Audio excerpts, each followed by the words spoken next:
ओम नमः शिवाय। कर्पूर गौरम करुणावतारम संसार सारम भुजगेंद्र हारम सदा बसंतम हृदयारविंदे भवम भवानी सहितम नमामि।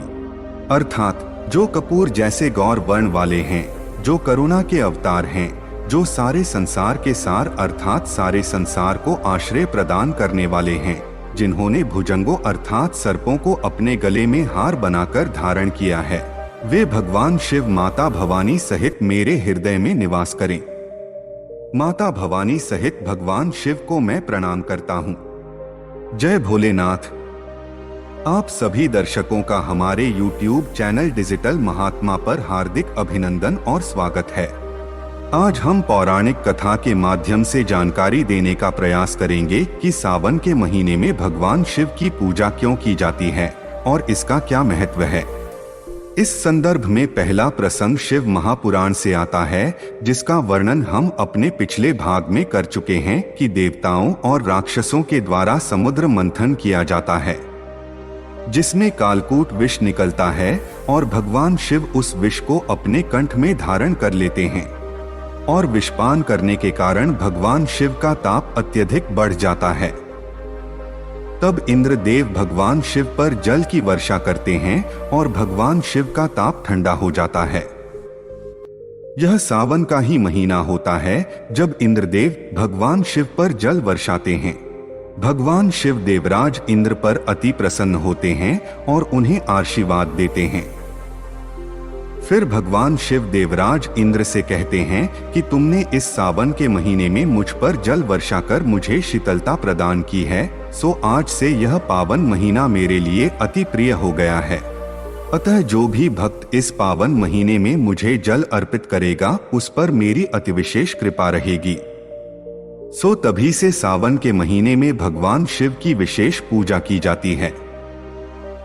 वैसे तो ज्येष्ठ और आषाढ़ के महीने में भयंकर तपिश के कारण पृथ्वी का ताप बढ़ जाता है और सभी प्रकार के जीव जंतु गर्मी बढ़ने के कारण परेशान हो जाते हैं। फिर सावन के महीने में भगवान इंद्र वर्षा करते हैं, जिससे कि धरती पर रहने वाले सभी प्रकार के प्राणियों और जीव जंतुओं को बहुत शांति मिलती है और वे प्रसन्न हो जाते हैं और भगवान इंद्र की जय जयकार करते हैं।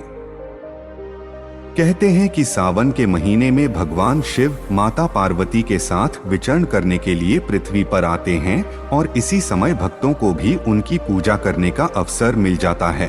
इस संदर्भ में दूसरा प्रसंग भी शिव महापुराण से ही आता है कि जब माता सती के पिता प्रजापति दक्ष ने अपनी राजधानी कनखल में एक विराट यज्ञ का आयोजन किया, लेकिन उन्होंने अपने जमाता शिव और पुत्री सती को यज्ञ में शामिल होने के लिए निमंत्रण नहीं दिया।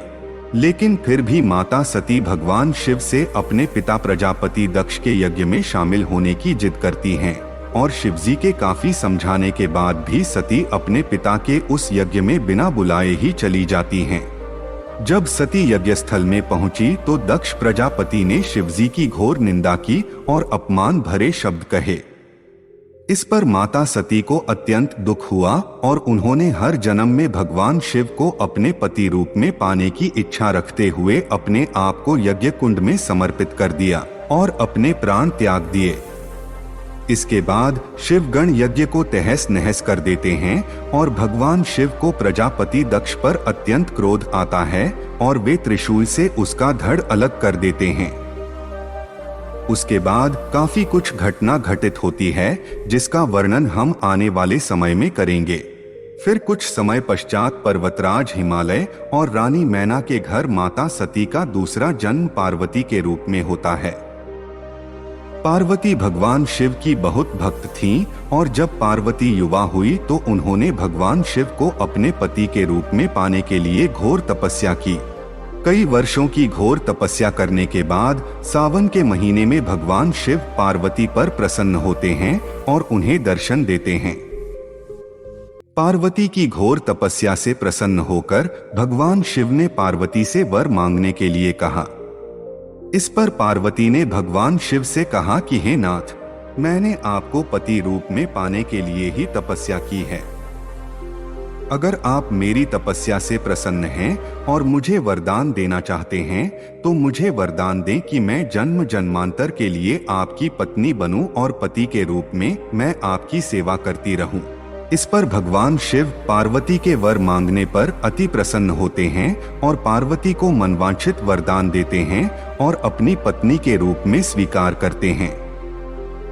फिर भगवान शिव पार्वती से कहते हैं कि जिस प्रकार तुमने तपस्या करके सावन के महीने में मुझे प्राप्त किया, उसी प्रकार अगर कोई अविवाहित कन्या सावन के महीने में जल से अभिषेक करके चंदन और कुमकुम का लेपन लगाकर मेरा पूजन करेगी तो उसको भी मनचाहे वर की प्राप्ति होगी। तभी से अविवाहित युवतियां सावन के महीने में उपवास रखकर शिवलिंग पर दूध और जल चढ़ाकर चंदन और कुमकुम का लेप लगाकर भगवान शिव की पूजा करती हैं, जिससे भगवान शिव अति प्रसन्न होते हैं और उन्हें मनचाहा वर देकर उनकी मनोकामना पूरी करते हैं। वैवाहिक महिलाएं और पुरुष अपने दाम्पत्य जीवन को सुखमय बनाने के लिए, संतान प्राप्ति के लिए, घर में आने वाले कष्ट रोग इत्यादि को दूर करने के लिए, व्यापार व नौकरी में आने वाली बाधाओं को दूर करने के लिए और विद्यार्थी अपनी अच्छी शिक्षा प्राप्ति के लिए सावन के महीने में उपवास रखकर भगवान शिव को जल अर्पित करके पूजा अर्चना करते हैं, जिससे कि भगवान शिव और माता पार्वती बहुत प्रसन्न होते हैं और अपने भक्तों की मनोकामनाएं पूर्ण करके उनके जीवन को सुखमय बना देते हैं। तो यह थी सावन के पावन महीने में भगवान शिव और माता पार्वती की विशेष पूजा के संबंध में एक छोटी सी जानकारी। हम आशा करते हैं कि आपको यह जानकारी अच्छी लगी होगी। अगर अच्छी लगी हो तो हमारी वीडियो को लाइक करें और हमारे चैनल को सब्सक्राइब करने का कष्ट करें। एक बार फिर से आपका बहुत बहुत धन्यवाद। जय हिंद, जय भारत।